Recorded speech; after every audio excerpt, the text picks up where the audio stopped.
Olá, eu sou Fran Pinheiro. Você já percebeu que existem umas vozezinhas que ficam conversando com você durante o dia inteiro? É sobre essas vozezinhas que eu quero conversar com você hoje. Te dar um alerta. Essas vozezinhas são os nossos pensamentos. Existiam no passado alguns desenhos animados que sempre aparecia assim, se não me engano era o Pica-Pau, né? Outros desenhos mais antigos, que de um lado aparecia um anjinho falando com você e do outro lado aparecia um capetinha falando com você. E assim são os nossos pensamentos, eles funcionam exatamente dessa forma. Muitas vezes você quer fazer alguma coisa, você pensa, tem a ideia, dá aquela estruturada na ideia, mas vem uma vozinha dizendo que você não vai conseguir. Né? São as crenças, as nossas crenças. Essas crenças, elas podem ser limitantes ou elas podem ser possibilitadoras. As crenças limitantes são as crenças que te seguram, que te causam medo, que trazem medo para você e não deixam você agir, te bloqueiam. As crenças possibilitadoras são aquelas que te faz agir, que te faz ir correr atrás dos seus sonhos, dos seus ideais, das coisas que você quer, das coisas que você acredita que dará certo. As nossas crenças, elas são formadas desde muito cedo, na nossa primeira infância, desde 0 aos 7 anos de idade. A maioria das nossas crenças mais enraizadas, elas foram formadas nesse período. As crenças, elas são formadas de duas maneiras em especial. Ou por um forte impacto, um sentimento, uma emoção muito forte, ou por repetição. De tanto ouvir, de tanto ouvir, de tanto ouvir, ela acredita no que está sendo dito para ela. Se a mãe, o pai ou alguém fala, não tem dinheiro, dinheiro é difícil, muito difícil, conseguir dinheiro é muito difícil, se ela ouve isso desde a sua primeira infância, ela vai chegar na adolescência, na fase adulta, acreditando que ganhar dinheiro é muito difícil. Vai gerar nela uma crença limitante. Se os pais falam que o dinheiro a gente consegue, que se a gente trabalhar, se a gente se organizar, se a gente não tem hoje, mas mais ali na frente nós vamos conseguir, com organização, a criança ela cresce num outro ambiente, ela já cresce com outras crenças. A PNL, que é a Programação Neurolinguística, ela fala que as nossas emoções são 4, as principais: a raiva, o medo, a tristeza e a alegria. E a gente tem a tendência de achar que as crenças possibilitadoras, elas estão em volta dela no sentimento de alegria. E que as crenças limitantes, elas são formadas mais na raiva, no medo ou na tristeza. Mas não é bem assim que funciona. O que funciona é como essa crença faz com que a gente haja, faz com que o nosso comportamento seja de um jeito ou de outro. Porque cada um tem um jeito de ver a vida. Cada um tem o que a gente chama na PNL de mapa.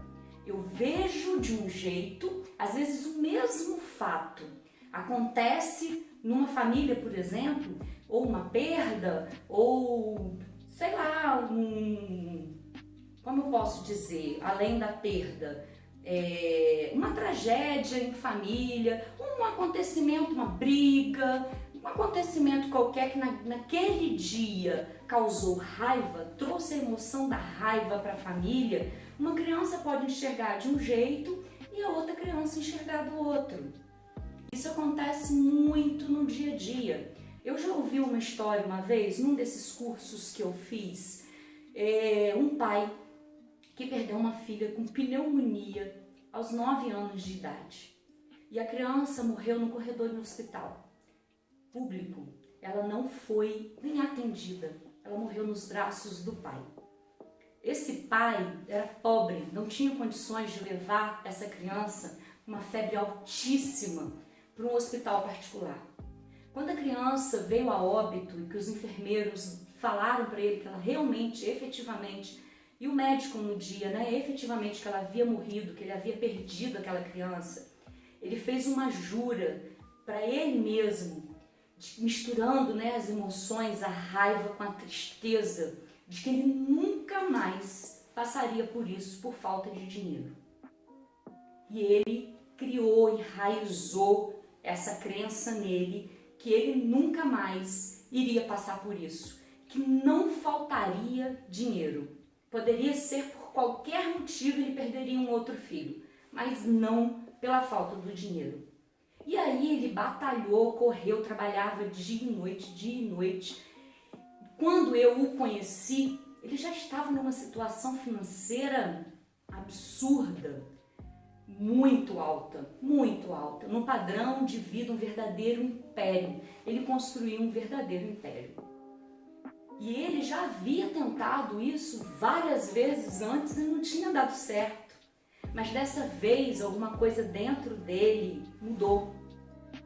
Através da raiva e através da tristeza. Ele fez uma crença possibilitadora nele com relação a dinheiro e ele cresceu muito financeiramente. Eu não sei qual seria a minha reação se eu tivesse perdido um filho nessa situação. Talvez eu ficasse altamente depressiva, né, doente psicologicamente. Então, assim, cada um tem uma reação.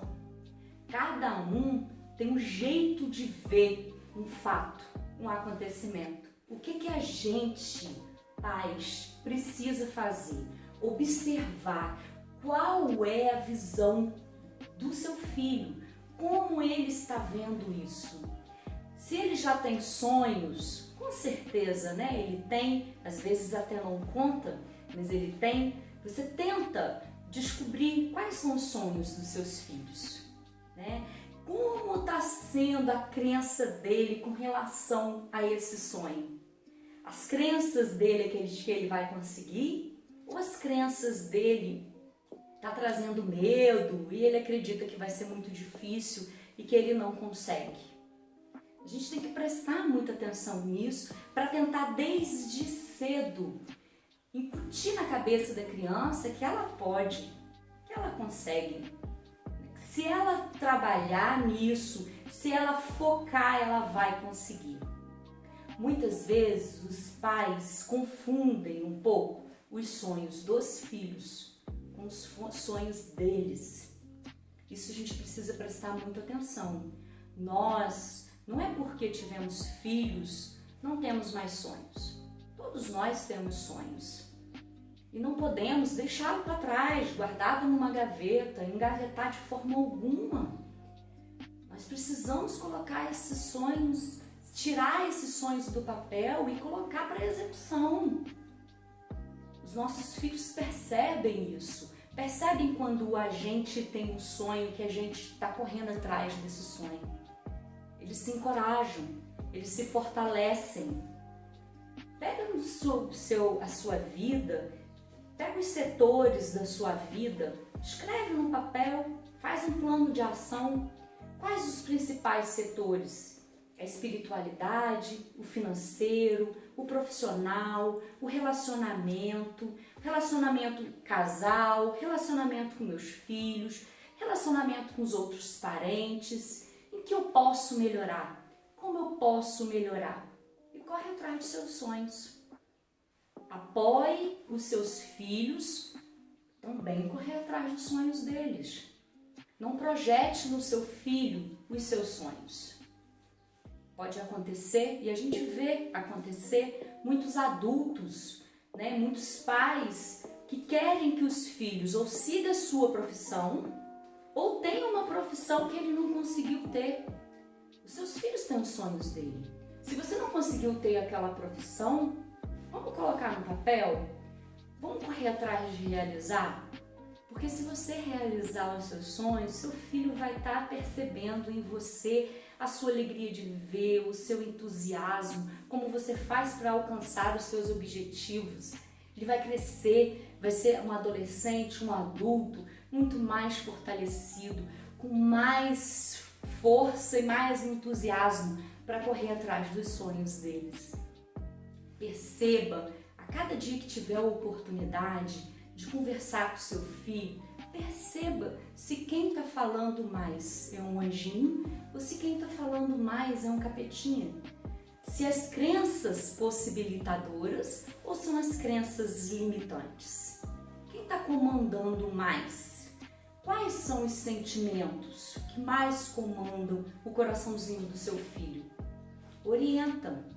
Vamos orientar, porque assim ele vai crescer muito mais fortalecido e com maior chance de ser feliz e de realizar os seus sonhos. Se você se identificou com esse conteúdo, curte, compartilhe e deixa aqui nos comentários alguma dúvida que você tiver. Até a próxima!